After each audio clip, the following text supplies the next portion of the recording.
सर्दियों की सुबह रणविजय राजसमंद पहुंचा। राजसमंद स्टेशन पर पहुंचते ही उसे रंग बिरंगी पगड़ियों में सजे आदमी और सतरंगी लहंगा चोली पहने सुंदर औरतें दिखी। तो उसके सामने राजस्थानी राजा महाराजाओं और उनकी सुंदर रानियों की तस्वीरें खिंच गईं।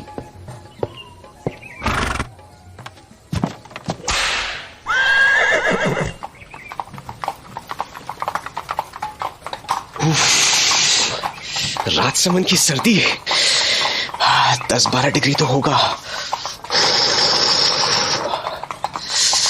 वाह, नदी के पानी से उठती भाप सर्दियों की बात ही कुछ और है। यहाँ पर जरूर ही डैनी डिकोस्टा के महल के बारे में पता चल ही जाएगा। हिंदुस्तान में सबसे ज्यादा अंधविश्वास इसी इलाके में थे। खून पी जाने वाले प्रेत, रात को भेड़िया बन जाने वाले इंसान और न जाने क्या क्या। उसे लगा कि सफर मजेदार होने वाला है। पहाड़ियों के बीच में से होकर जाने वाले घुमावदार रास्तों ने उसका मन मोह लिया।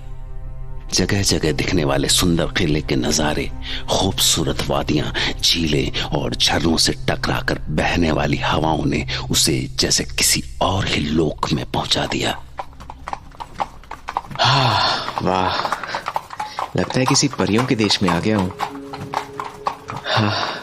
इतनी सुंदर जगह के बारे में जाने किन बेवकूफों ने ये अंधविश्वास फैलाए होंगे। रानी की सराय, हाँ ये है। डैनी ने अपनी चिट्ठी में इसी होटल में ठहरने के लिए कहा था। हाँ, वो एक पुरानी इमारत थी, जैसे पुराने वक्त में रजवाड़ों के कोतवाल या मंत्रियों की कोठियां हुआ करती थी। उसके तांगे से उतरते ही एक बूढ़ी औरत निकलकर सामने आई। कम्मा गणेशा। हाय, मैं रणविजय।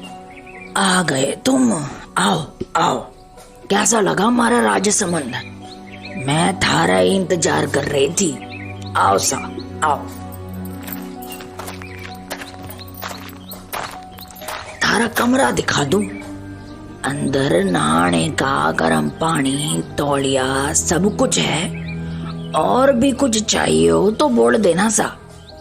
हाँ, थारे वास्ते ये चिट्ठी मिली थी मारे को।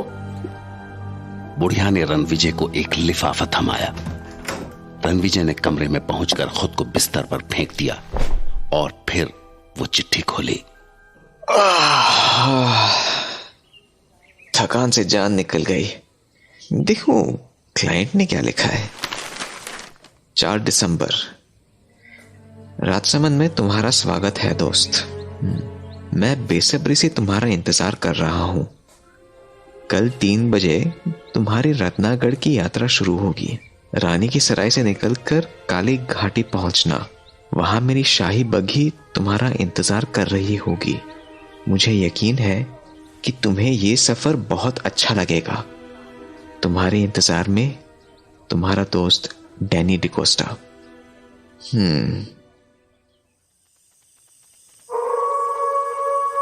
रात रणविजय को बहुत अच्छी नींद आई।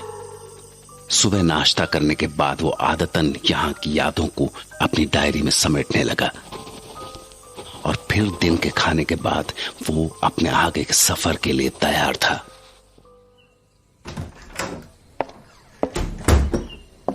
हाँ आंटी जी, तो कितना पैसा हुआ आपका? मारे को चिट्ठी के साथ ही कमरे का किराया और थारे आने जाने के वास्ते घोड़ा गाड़ी का भाड़ा मिल चुका है सा।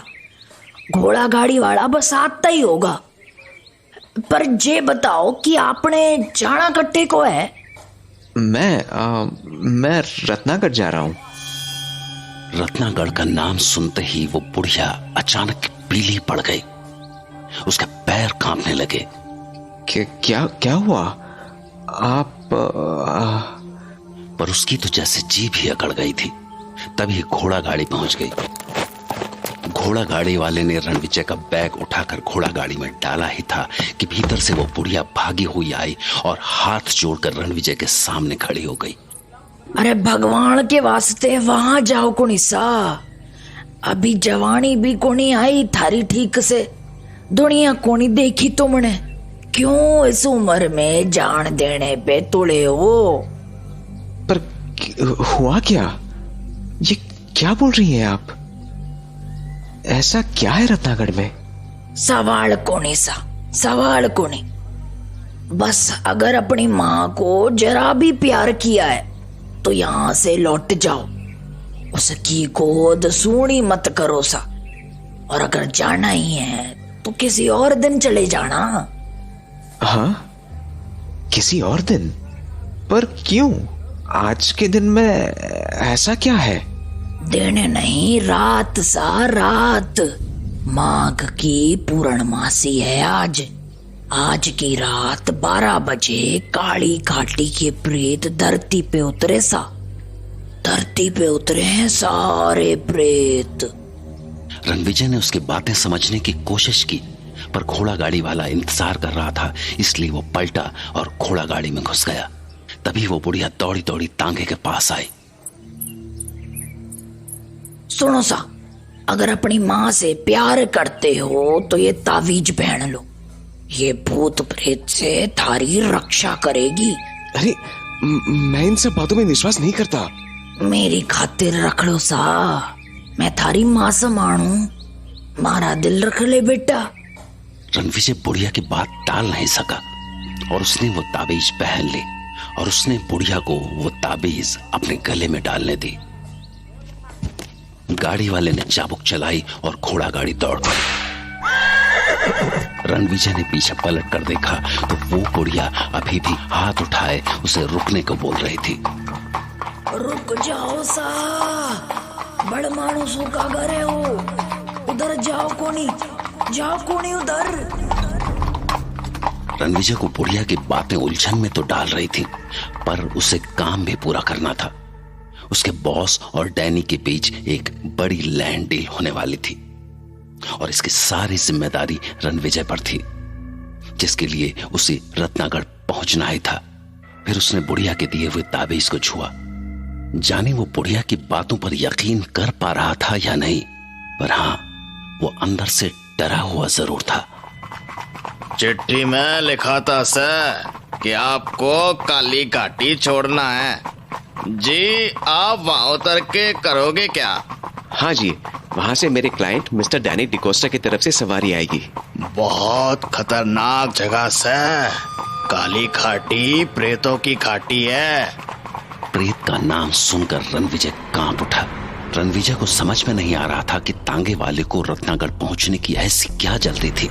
वो इतनी रफ्तार पर भी ऐसे तीखे मोड़ काट रहा था कि रणविजय की जान गले में आ रही थी।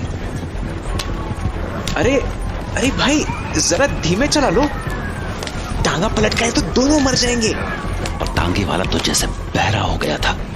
तांगा भगाने का जैसे कोई जुनून सा सवार था उस पर। सूरज ढलने लगा था। झिंगुरों की आवाज ने माहौल में सिहरन पैदा कर दी थी और कंपा देने वाली ठंडी चांदनी रात के बीच तांगे के आगे लगी 2 लालटेनें रास्ता दिखाने की कोशिश कर रही थी। अरे तांगे वाले, आपको हुआ क्या है? आप क्यों घोड़ों की जान लेने पर तुले हैं?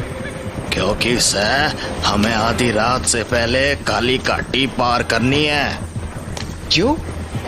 आधी रात के बाद ऐसी क्या आफत आने वाली है काली घाटी में?